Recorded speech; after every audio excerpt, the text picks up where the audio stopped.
নমস্কার বন্ধুরা, আজকে শুরু করছি আমার একটা নতুন ব্লগ। আমার নিত্যদিনের কাজের একটা অংশ তুলে ধরলাম তোমাদের সামনে।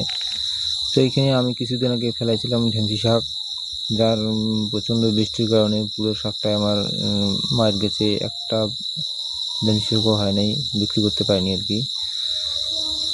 তো প্রকৃতির এই দুর্যোগের আগে তো কিছু করার নেই।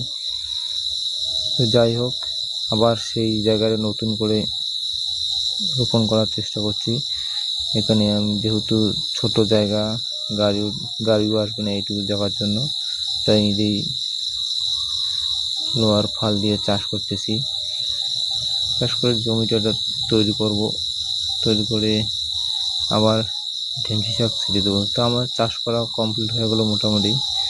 তো এখন বীজ তো আগেই ছিটানো হয়েছিল, সেটার ভিডিও তুলে নেই।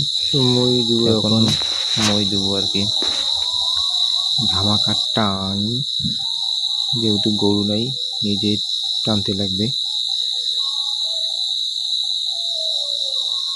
তো মই দেওয়া আমার কমপ্লিট হয়ে গেল। এখন আমি চলে যাবো বাড়ি।